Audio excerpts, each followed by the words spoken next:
ሰላም ዝኸበርኩም ኣሕዋትን ኣሓትን ብሕፅር ዝበለ ኣብ ዋትስኣፕ እታ ናይ ሜታ ከመይ ጌርና ኦፖዝ ወይ ከዓ ሪጀክት ንብላ ብሕፅር ድበለት ከሪአኩም እየ። እቲ ካልእ ናይ ፌስቡክ ይኹን ዋላ ኢንስታግራም ዘሴም ፕሮሲጀር እዩ ዘለዎ ሓደ ዓይነት እዩ።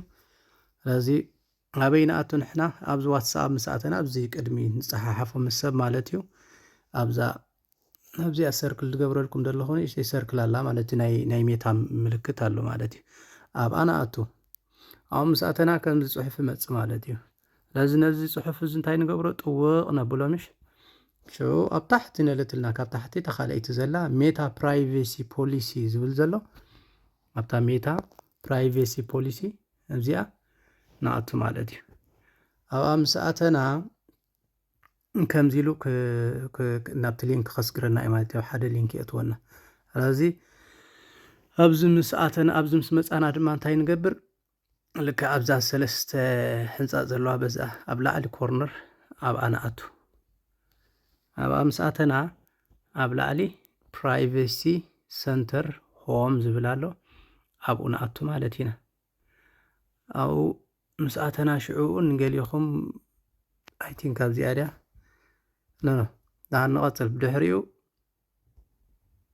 ኣብዛ ታሕተወይቲ ኦብጀክት ዘላ ኣብዚ ማእከል ሰርክል ዝገብረልኩም ዘለኹም ኣብኣ ተኣቱ ኦብጀክት ትብልዎ ማለት እዩ። እቲ ናትኩም ተቃውሞ ትገልፅለኹም ማለት እዩ። ስለዚ ንገሊኹም ሎግኢን ገለ ክትብለኩም እያ ዋትስኣፕ ሎግኢን ክትገብር ማለት ኣብ ፌስቡክ ይመስለኒ ሎግኢን ክትገብር ዘለካ ናብኡ ይሰደካ። ስለዚ ካብኡ ከይድካ እቲ ኣካውንት ናትካን እቲ ፓስወርድካ እንትእትወሉ ሜይ ቢ ፓስወርድ እንትጠፍኣካ እንድሕር ሃልዩ ከመይ ጌርካ እቲ ሪካቨር ትገብሮ ቴሌፎን ናምበር ዲ ኢሜይል ዲ ኣብ ፌስቡክ እንድሕር ዳ እቲ ካልእ ፀኒሓ ብኸምኡ ጌርካ እቲ ፓስወርድካ እንታይ ምዃኑ እንደገና ሪካቨር ክገብሮ ትኽእል ኢኻ። ድሕሪ ምስ ኣተኻ ናብዚኣ ትወርድ ማለት እዩ። ታሕቲ መፂኻ ኣብዚ ታሕቲ እዚ ኢሜይል ዝብል ዘሎ እዚ ኣብዚ ተእትወሉ ማለት እዩ። ኣብዚ ኢሜይልካ ተእትወሉ እቲ ዝፀሓፍ ከዓ እቲ ዝፀሓፍ ከዓ ኣብዚ ትፅሕፎ ማለት እዩ። ኣብዚ እቲ ኦፖዝ ከም ዝገበርካ ትፅሕፎ።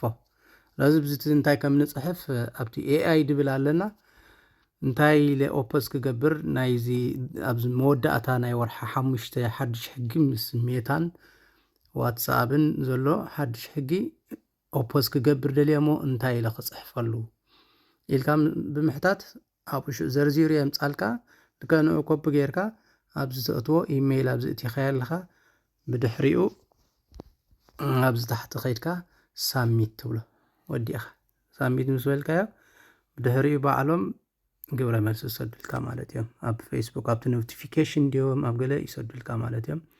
ርኢና የለና በቃ እቲ ቀፃላይ ስቴፕ ድማ ሽዑ ክንገብር ኢና ገለ ኢሎም ግብረ መልሲ ይፅሕፉልካ አይ ቲንክ ድሕሪ 5 ደቂቃ ገለ ኣቢሉ ይኸውን። ስለዚ ብሕፅር ድበለት ናይ ዋትስኣፕ ነዚኣ ትመስል ሓደ ዓይነት እዩ ምስ ናይ ፌስቡክ ኢንስታግራምን ማለት እዩ። መሰንጀር ኣለዎ ዲ የብሉን ርግፀኛ ኣይኮንኩን ምናልባት ክሪኤ ኣነ ንባዕለይ እውን ኣይገበርኩን ኣለኹ። ቴንክ ዩ ሶ ማች